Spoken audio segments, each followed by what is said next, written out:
This is the Everyday AI Show, the everyday podcast where we simplify AI and bring its power to your fingertips. Listen daily for practical advice to boost your career, business, and everyday life. In the end, so many of us are essentially in sales, right? Even if you don't have the word sales in your title, or even if you're not technically selling a product or service every single day, ultimately you're selling something, right? And you're going through a lot of these activities that a traditional salesperson might be going through. So I thought it was important for us to revisit how AI can really benefit sales. And I'm very excited today to talk about some AI sales secrets revealed and how you can work less and sell more. All right. So if that sounds like something you need to know, then today's show is for you. All right. So before we get into that, let me first welcome you to Everyday AI. My name's Jordan. I'm the host of Everyday AI, and this is for you. This is your daily live stream, podcast, and free daily newsletter that serves as your guide to learning and leveraging generative AI. So thank you for joining us. Whether you're listening on the podcast, please make sure to check your show notes, as always, for additional information, related shows, all of that. My email, my LinkedIn is in there. Please feel to reach out with other questions. If you're joining us on the live stream, as always, thank you. So Fred, who's tuning in, saying, hope I'm feeling better. I'm feeling a little better. Juan joining us from Chicago, and Rolando from South Florida, Woozy from Kansas City. Thank you all for joining. As always, we do this live, unedited, unscripted, so you can come in and interact with our audience. So if you do have questions on how AI could be used or maybe should be used in sales, make sure to get them in now. All right, before we get started, let's go over what's going on in the world of AI news. So first is the new Rabbit R1 device, simply an Android app. So the new AI hardware device startup Rabbit is under a bit of fire after recently shipping out its first round of Rabbit R1. So the R1 was marketed as this standalone device that didn't need a smartphone and functioned as a large action model using AI and the internet to perform actions on the user's behalf. Initial reviews, though, have accused the software running the R1 to be nothing more than a slightly modified Android app and not this bespoke large action model or unique software that the company suggested. So the Rabbit team clarified that the Rabbit R1 is not solely or just an Android app. They explained that the Rabbit R1 operates using Rabbit OS and the large action in the cloud. So initial reviews, though, of the AI-powered product have been pretty negative, similar to the Humane Pin. All right, so yeah, I'm curious. I know a couple of our audience members have said on the live stream here that they're getting the Rabbit R1. I'd love to hear what you all think. Next piece of AI news, Amazon's AI assistant Q has now been released to the public after an initial limited release.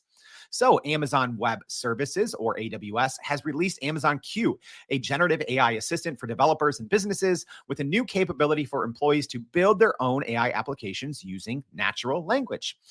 So the company also offers now free courses to learn how to use Amazon Q. So AWS's Q is now generally available for all developers and businesses.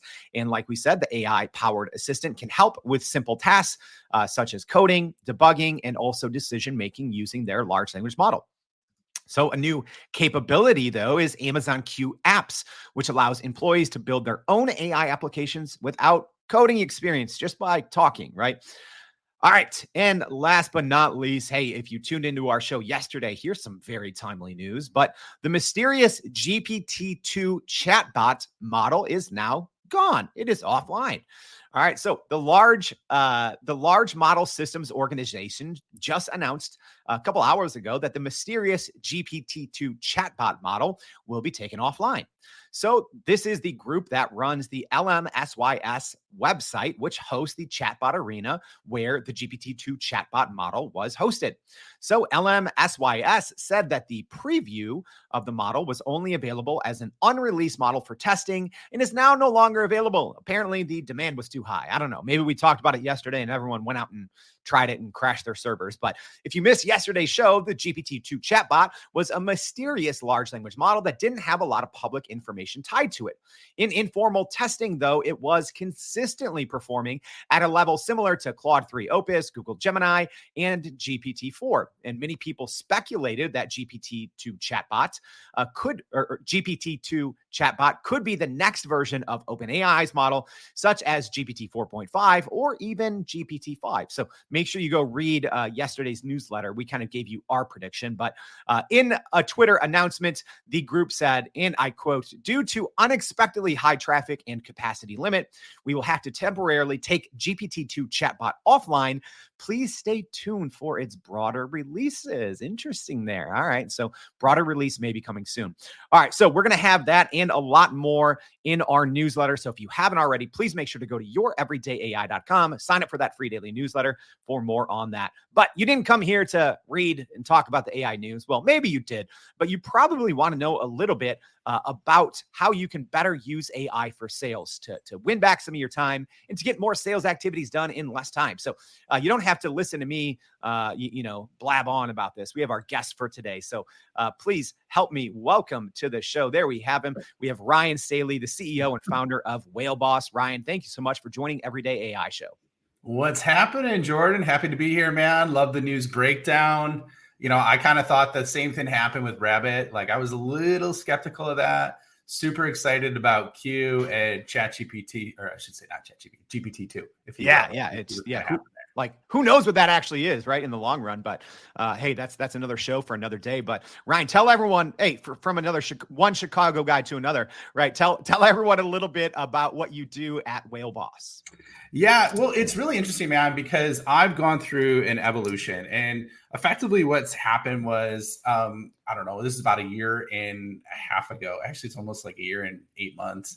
I got early access to ChatGPT, and when it was in its beta, and then at that time, when people had releases for it, they started to test it on things that they knew to be true. And effectively, I did that. And the thing that scared and excited me, like, to my core, was that within 2 or 3 questions, I could get 90% of the way there of something that took me 10 years to learn. Okay. And so that alone was something that made me stand up and take notice. And so effectively, that made me reshape everything I was doing from a focus as well as a go-to-market deliverable for my clients. And from then on out, I went from basically the formula that took me from growing a company to 0 to 30 million in 5.5 years with only 4 salespeople, to really integrating AI into every kind of sales component possible, and then sharing that with people so that they could, for the first time in history, actually scale people. And, Ryan, I'm sure that for our audience listening, there's people from all different spectrums, right? Like right now of how they're using or how they're implementing AI. I'm sure there's those similar to yourself that have found ways to integrate it, kind of top to bottom. And then there's those people who are, just dipping their foot into this new AI powered sales world. Can you give us kind of a state of AI in sales? Where are we at? Are most people using it on a day-to-day basis? Is it still this kind of niche market? Like, kind of give us the overview of how sales teams in general are viewing and using or maybe not using AI right now. Yeah, that's a great question, man. I mean, I'm helping deploy this to sales teams at scale. And so that's one of the offerings I do is I'll do basically custom training and integration, prompt library setup, and workflows for teams. And it's really interesting because what you would think is the AI components are getting integrated in every product. However, when you look at the core use cases for LLMs or large language models like ChatGPT or Gemini or Copilot, most people are only using it for the surface level things like writing emails or summarizing meetings. And there's 10 times more power that's available to people, whether they're in sales, marketing, a small business owner, an executive, it doesn't matter. And they're just really scratching the surface. So I look at this as 3 levels. There's AI assimilation, which is kind of what I'm talking about, like high level use cases, AI integration, which is more infusing it to everything that you do, and then AI innovation. And those are the 3 levels of skill transformation. The innovation level is reverse engineering outcomes and by prompts, prompt engineering, as well as creating GPTs. And then, there's a lot more to it because those are going to be the foundational elements for agents, which are going to be released later this year. So those are some of my viewpoints on it, if that helps. Yeah, no, I love that. And maybe let's start at the top then, right? So when we talk about AI assimilation and use cases, what are, maybe not some of the standard use cases, because you said a lot of people are just scratching the surface, but when it comes to, where you think most, sales departments or sales organizations should start with generative AI, where is it? Where are some of those most common use cases that are, hey, this is more than scratching the surface, but this is where you should really be looking at, or this is where your sales team should be starting when it comes to generative AI? Yeah, that's a great question. I think there's patterns, like everything doesn't need to be bespoke. There are certain patterns of problems that people have. Because if you look at what a salesperson is doing, or most time even sales leaders are doing, is I equate it to when the Model T was being created prior to the Industrial Revolution, right? You would have one craftsman who would create an entire car by themselves, and it would take 13 to 14 hours to create that car. Well, what happened is once they transitioned to the conveyor belt with specialization, they were able to create that same car in like close to 65 minutes. And they amped up the production from 100,000 a year to 2 million, 10 million a year, right? And by the way, costs came down on everything. So if you look at it, that's the same thing that's happening with white collar work, because what's happened is we have all these tools available to us that have kind of sprung up over the years. And specifically in sales, there's all these micro tasks like building a car that they have to do to get the sale, which is the car, right? Mm-hmm. And by going through that process, what happens is their focus gets diverted. They get frustrated. They're good at 4 out of the 25 things that they have to do. And they probably only like maybe 3 out of the 4 things that they have to do, right? Of the 25. But what I'm saying, what's possible is by integrating that and basically delegating or doing the 4 to maybe 6 things that you have to do, and then delegate the rest to AI. And by the way, in some of those situations, AI is going to do way better than you. So that's kind of how I look at it philosophically, if that makes sense. And we can get more granular if you want as well. Yeah. I mean, absolutely. One thing that I want to know is how even your personal implementation or use cases have changed, over the years for your own sales efforts. Can you give us even a high level overview of maybe what was that one big first shift? Because I think early on, a lot of people, like you said, started using different generative AI, different large language models for those very high level scratching the surfaces, right? Like maybe doing some research or maybe helping with emails. But maybe what was one implementation that even for you personally that really helped change your sales outlook? Yeah, that's a great question. So I think like there's the basics where there's like the micro productivity tasks where you repeatedly do them throughout the course of a week. And then there's more deep work, right? So I'll give you an example, and this crosses over into sales and marketing. I just did this the other day, so it's fresh on my mind. So because the context windows of the large language models, which is basically how many tokens or kind of words and letters you could put into the large language models, has massively expanded, there's a lot more opportunities. So what I did effectively is I took the transcripts from all the sales calls I've had over the last couple of months, and then basically identified patterns of questions, objections, as well as verbiage that my clients and prospects are using. So then I could integrate that into marketing messaging. I could proactively cover those objections before they come up and customize the material. And so that's one way where I think it touches a lot of parts of the business. And then that'll also feed into product design. So you got sales, marketing, and product, all just by dissecting at scale conversations and direct feedback from clients. So that's one that I think is really exciting. Other things when it comes to transforming sales, if you will, is like, I'm a business owner myself, right? But I'm also doing a lot of sales work. And so if I could do things in minutes that take a half hour, an hour, that's gold, right?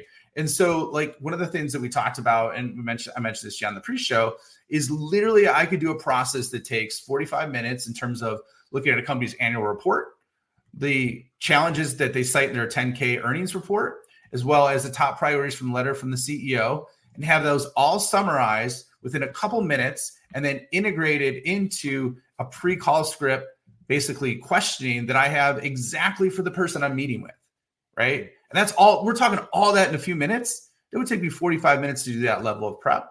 And when I met with this was a while back, but met with a the senior director of sourcing at Lowe's Home Improvement.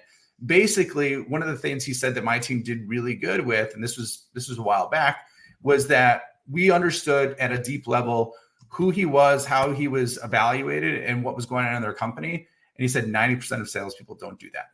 And that was a gentleman who had a $60 million budget. So you can imagine how many people he saw, and this is Fortune 50. So if they're not doing it at the Fortune 50 level where the stakes are the highest, imagine how much they're not doing it at the lower levels as well. I think, Ryan, what you bring up there is, at least even for me, it's one of my favorite use cases for generative AI, because, whether you are in a sales role or marketing or admin or operations processes, it doesn't matter, right? Like something that, so many skilled knowledge workers do is they have to read, they have to research, they have to analyze, and then they have to personalize that information for their own use cases, which is something that large language models do very, very well. I'm curious, and, not asking you to pull, data out of a hat, but how much time, would you say on average, whether for yourself or for your clients, right, turning those, 45-minute processes into a couple of minutes, first of all, how much time, right? Because one of the whole aspects of this show is how you can, Right. spend less time selling and get more sales. So how much time overall do you think that this is saving, just going through one of those simple high level processes? Yeah. So what I think is, like, if you look at all of the micro or the time piranhas or energy vampires, they basically disintegrate by using it. I think if you're in sales, you could take out easily 10 hours a week, right? If you do 10 hours a week, that's effectively 3 months a year that you can give back.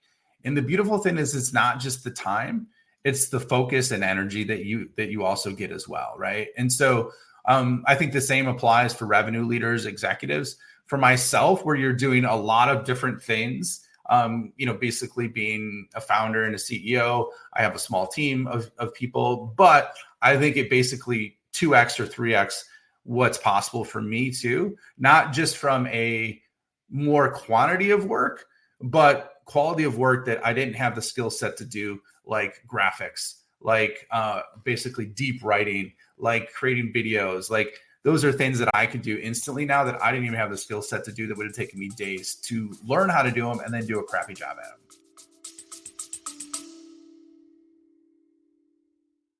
Are you still running in circles trying to figure out how to actually grow your business with AI? Maybe your company has been tinkering with large language models for a year or more, but can't really get traction to find ROI on Gen AI. Hey, this is Jordan Wilson, host of this very podcast. Companies like Adobe, Microsoft, and NVIDIA have partnered with us because they trust our expertise in educating the masses around generative AI to get ahead. And some of the most innovative companies in the country hire us to help with their AI strategy and to train hundreds of their employees on how to use Gen AI. So whether you're looking for ChatGPT training for thousands or just need help building your front-end AI strategy, you can partner with us too, just like some of the biggest companies in the world do. Go to youreverydayai.com/partner to get in contact with our team, or you can just click on the partner section of our website. We'll help you stop running in those AI circles and help get your team ahead and build a straight path to ROI on Gen AI. And I'm curious, for salespeople, right, historically, how much of their time is actually spent selling versus doing these things now that large language models can do very well, right? Things like researching, analyzing information, personalizing it. Because I'm curious, it seems like the role of sales is a lot of preparation and reading and analyzing, and not a ton of sales. So can you give us any kind of facts or estimates on this, and then talk a little bit about how AI can maybe flip the script? Yeah. So roughly right now, and Juan's asking a great question in there that I could try and integrate in there of where it's going. So basically, where it's at right now is roughly about 72% of selling time, or 72% of a salesperson's time is spent on non-selling activities, right? So that could be research, prep, a lot of different list building, a lot of different areas, right? And so, and only, I don't know, it's about 18, 20% is actually spent on selling when you figure it out. And that includes prospecting. I think by shrinking the non-selling times, you could effectively double the amount of time that each person has to sell. And then at the same time, you could double the quality of the selling experience, basically improving significantly the conversion, which could lead to a 2x output, right? And so if you look at how this transfers down screen to answer, Juan's asking like, where AI would replace cold calling, emailing, SDRs, and then, would it go to an AE? What I think is going to happen is where processes will be automated, they will be, right? So, however, like, I think we're a little while off from that, not super far, but I also think you're more secure when it comes to higher dollar value, basically solutions that you're selling, because of the fact that there's more complexities, more people in, so it's not a linear process.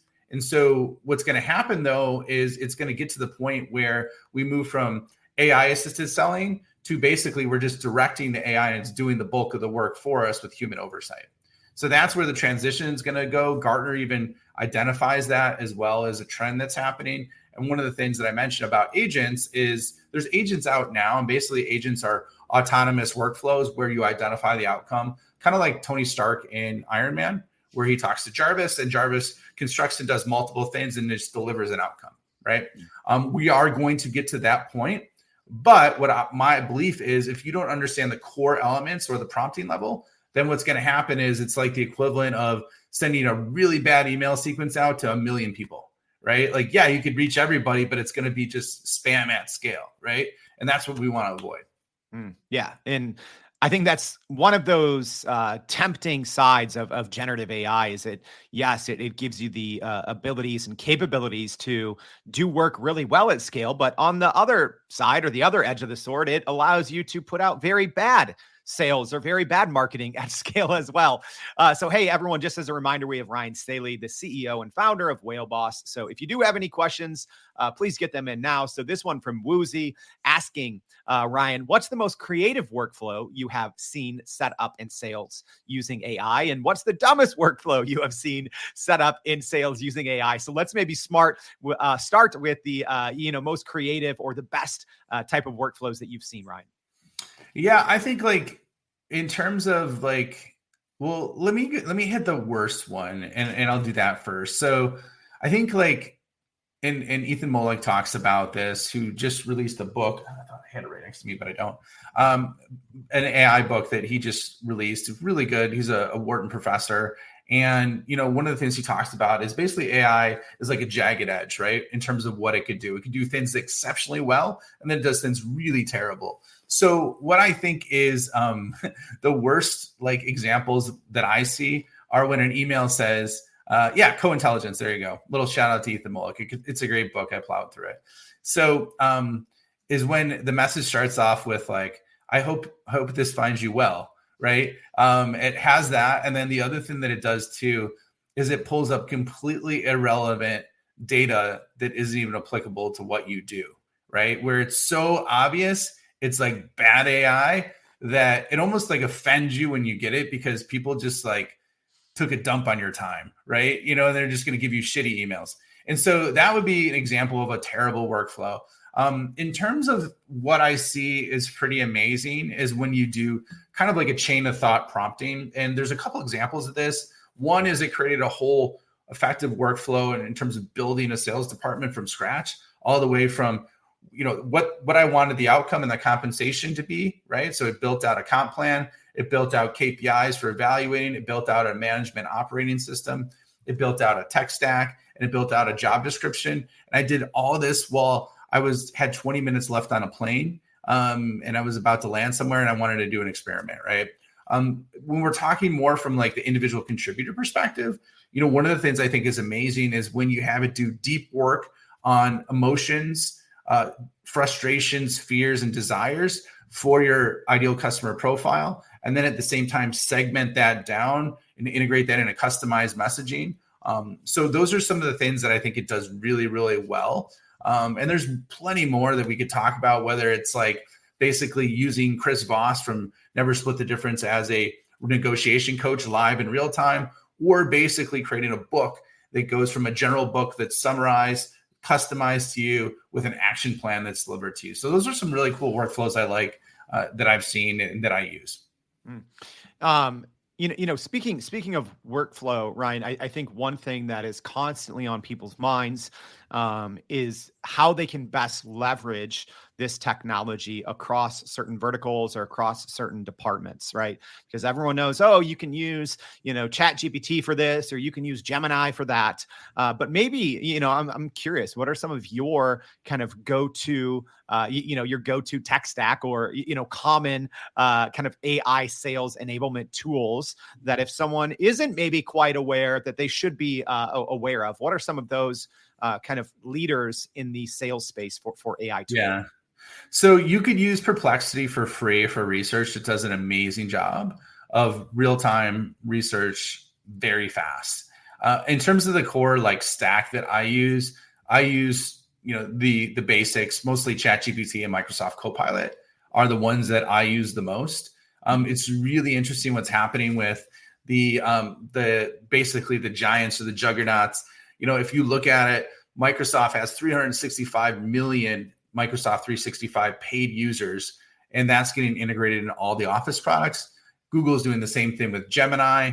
Although, if you want core use cases, I would say I found the best ones to be ChatGPT and Copilot, because Copilot's powered by ChatGPT, but also integrated in the work products. Mm-hmm. Other ones that I like, if you're, I saw Ty was talking about being a solo person, right? One of the tools that I like that's under the radar is a tool called Cast Magic, because I do a lot of speaking. I do a lot of basically content creation on LinkedIn or YouTube. And so what it does is it takes that recording that you have, whether it's video or audio, transcribes it, and I can create multiple types of posts, tweets, other things on that. And so it's very effective with that. So it can customize content at scale. And then another tool that I like, last but not least, is for my prompt library. I leverage TextBlaze, which is a prompt expander. And I recommend that for companies because you can track which are the prompts you use the most, as well as, storing basically collaboration in other areas for that. So. Yeah, I love that. What a great answer. And if you are a little new to the show, we did have the Cast Magic CEO on the show a couple months ago. So we'll make sure to link that in the show notes as well. Another great question here from Tanya. Tanya, thank you for this. So Ryan, she's asking, what is the error between planning and implementation when it occurs? Because I'm sure that there's been many sales teams or departments that have been talking about, integrating and implementing generative AI now for months, and maybe they haven't fully done it. What would you say are some of the common pitfalls or some of the common reasons between this, planning and implementation? Yeah, I think, and this isn't just with sales teams. I think this is cross-functional to any team. And so I think the number one area is the leaders don't know how to use it, and they just try and delegate it to their team. And if you're not using it, you're not going to understand the nuances. And so I would say that's one of the core challenges, because this isn't regular software where it's a straight line process. It's going to be like this, right? In terms of what it can do amazing. And so you have to use it to understand it. So I think that's one of them.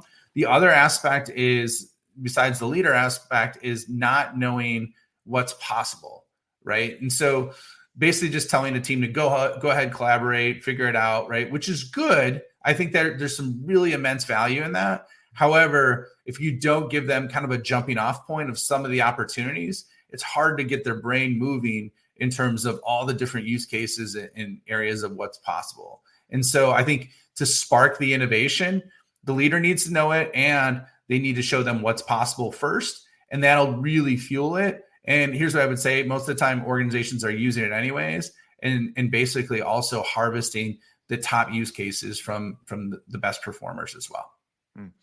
Ryan, I'm curious, what's next for you? What's next for your business with your own, company's AI implementation? Because I think people, can always learn from not where people are currently finding success, but where they're looking at next. Because I feel with anything generative AI, it's like you blink and you miss a year of development.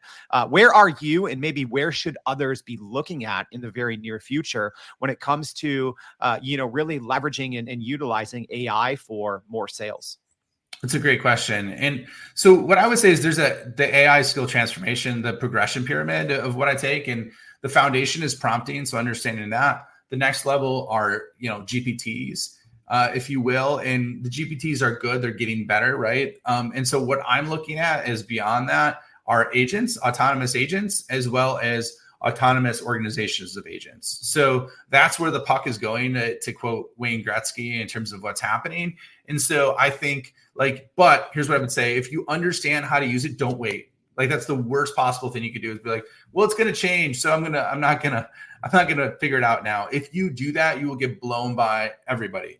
So I would say invest as much as you can to use it, understand it. And here's the thing, man, if you use it literally for 15 minutes a day, you'll start to realize you're going to get hours back a day. And then it becomes so easy to become an expert at, because you keep arbitraging your time, right? Mm. And so that's what I would focus on. That's where I'm going. And I think, once again, the core foundational large language models is where I would start. Don't get caught in the wash of the 10,000 tools that are released every day. Just really understand the basics of the large foundation models and then work from there. Mm. Such great advice, right? Because every day there's dozens of new tools that seem like they're built specifically for you, solving one specific problem, but those can come and go and, get squashed with the next, update from any one of the big tech giants. So, one thing you mentioned there, Ryan, is this, maybe very near future, which I believe, right? I said this, 6 months ago, that 2024 is going to be the year of kind of, mainstream AI agents. But even on the other side, right, when we even talk about, AI cold calling, right? I know there's, some laws around that now, but are we going to see sales agents that are much less human, right? And much more powered by AI, whether we're talking about, text messages, emails, phone calls, videos, avatars? Is that where sales might be heading? Or is there still that, something special about obviously being able to connect and talk with and buy from a human? Yeah, I think it is going in that direction, because there's tools being created every day to do that. And so just like 24 is a year of agents, we mentioned, it's a year of video too. It's going to take the same leap in video, and it already is, that the graphics took last year, right? Imagine how bad it was at the beginning of the year with the graphics tools versus the end of the year. Same thing's going to happen with video. And so, however, I'll tell you just from real world experience, and it's funny, before this whole AI storm happened, this was still something that most people forgot. Is, I think it was facilitated or augmented because of COVID. And so what I was seeing is people were getting just very, I don't want to say cold, but just very processed, tactical, not really factoring the human element of what you talk about. And so I think some of the best things in the world you could do to differentiate yourself are non-AI related, because you're connecting with people at a true human level of not just what's important to them at work, but outside of work, and what's driving that motivation for them at work, right? And so if you could connect with them on that level and get on a text relationship with them, just naturally, it's going to transform, and it's going to be so much easier than if you're sending out 1 billion emails a day and you're you're trying to do everything without talking to people. We're still humans at its core function, and we need to have that connection. And most people forget about that emotional connection. Yeah, I think that's a great reminder, right? Because I'm sure all of us get caught up and swept into this, nonstop and fast momentum of, using AI everywhere for everything. So I think that's a great call out there, Ryan, to still remember that emotional human connection. But we've covered a lot in today's conversation, how we can, use AI to work more efficiently, and how we can sell better and sell more by using AI at the right time in the right place. But Ryan, maybe as we wrap up here, what's the one takeaway, or maybe the one thing that sales leaders should be doing today so they can actually work less and sell more tomorrow? Yeah, this is the simplest one. And I'm going to make the assumption that the sales leaders are not using it that much, because that's what I'm seeing, and from conversations and trainings and all that. So the very basic, simple advice was literally replace what you use Google for 15 minutes a day, and use ChatGPT or use Copilot, and just, that's step one. Step two is be patient, and remember, this is like an alien life form. It's not like normal software, and you're talking to a human, and treat it like you're talking to an intern. And there's going to be things that person's good at, things they're not. And then step two, and this is the part that most people miss, and they won't do, but it creates some of the best benefits. And it has nothing to do with AI. Well, it does, but it doesn't. Basically, have a log of what you used it for and write new ideas of how you could use it. If you just do that on a daily basis, and then you can, basically do it on an Excel spreadsheet or a sheet stock, what's going to happen is you're going to have so many ideas, and it's going to integrate into your body, into your soul and your person so much of what's possible and how to do it, that it's going to transform, what you start to do with it. And it'll transform not only who you are, but it'll help you become superhuman in the process. Wow. Geez, you can become superhuman and sell more in less time. I can't wait. That's so much great information. Ryan, thank you so much for joining the Everyday AI Show. We really appreciate your time and your expertise. Thanks, man. Appreciate being on. This was a lot of fun. Hey, as a reminder, everyone, dropped a lot of knowledge there. Ryan just really gave us some of these secrets to better use AI for sales. So if you haven't already, go to youreverydayai.com. Every single day, we break down the conversation from the podcast, from the live stream, throw out a lot of other resources and next steps. So this is only half the battle. If you want to win the war, it's done in our newsletter. So make sure to do that at youreverydayai.com. Thank you for joining us today, and we hope to see you back tomorrow and every day for more Everyday AI. Thanks, y'all. And that's a wrap for today's edition of Everyday AI. Thanks for joining us. If you enjoyed this episode, please subscribe and leave us a rating. It helps keep us going. For a little more AI magic, visit youreverydayai.com and sign up to our daily newsletter so you don't get left behind. Go break some barriers, and we'll see you next time.